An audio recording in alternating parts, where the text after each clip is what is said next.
New information on the assassination attempt on former President Trump.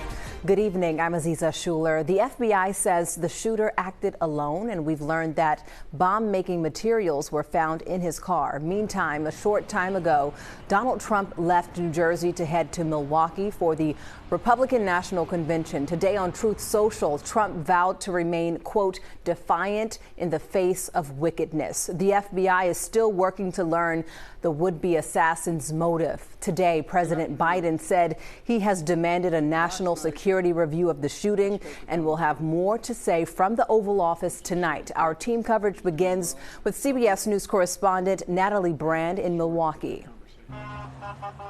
Former President Trump's supporters stood vigil outside his New Jersey golf club, where he spent Sunday recovering as the investigation into his attempted assassination continues. Quite jovial, just wants to get back at it. Trump says a bullet grazed his ear during the shooting at his Pennsylvania rally Saturday.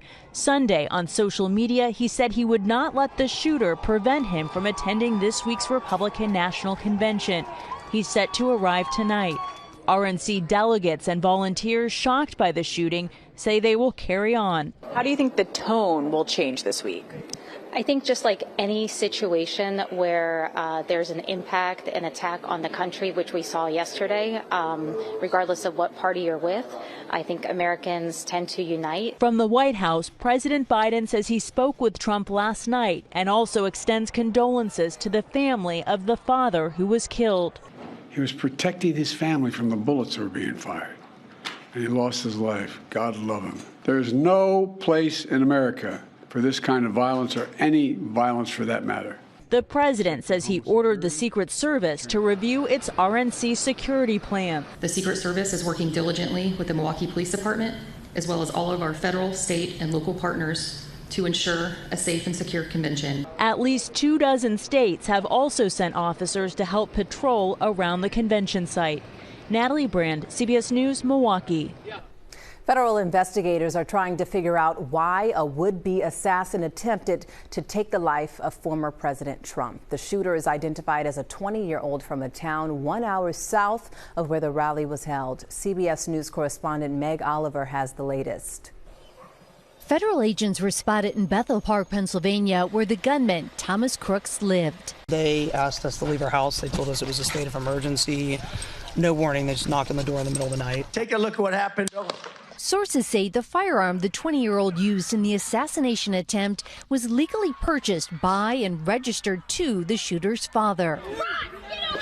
Law enforcement sources tell CBS News bystanders spotted Crooks shortly before the shooting and reported his presence to law enforcement.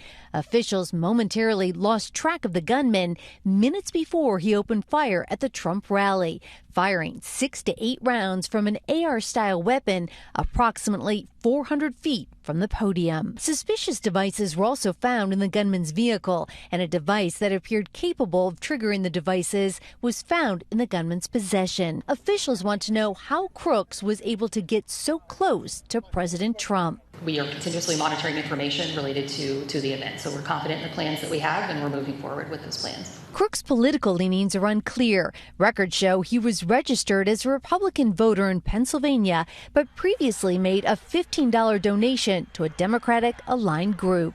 Meg Oliver, CBS News, Sarva, Pennsylvania. Governor Josh Shapiro held a press conference this morning. He says flags in Pennsylvania will be flown at half-staff to honor the man in the crowd who died. We lost a fellow Pennsylvanian last night, Corey Comparator. I just spoke to Corey's wife and Corey's 2 daughters. Corey was a girl dad. Corey was a firefighter. Corey dove on his family to protect them last night at this rally. Corey was the very best of us. May his memory be a blessing. Former First Lady Melania Trump released a statement saying in part, quote, I am grateful to the brave Secret Service agents and law enforcement officials who risked their own lives to protect my husband. To the families of the innocent victims who are now suffering from the heinous act, I humbly offer my sincerest sympathy.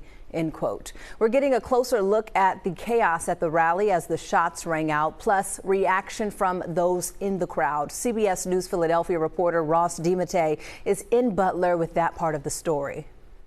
A day after the attempted assassination of former President Trump, you can see there are still pieces of the former president's rally here at the Butler Farm Showgrounds, including the massive American flag that serves as the backdrop for so many of these rallies.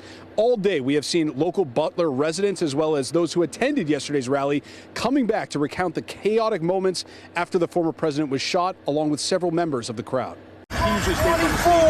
Today, traffic slowed to a crawl outside of the farm show grounds in Butler as drivers stopped to see the now infamous sight. I'm still trying to process it. I mean, I got home last night and my brain was still racing like I can't believe what I just can't believe it.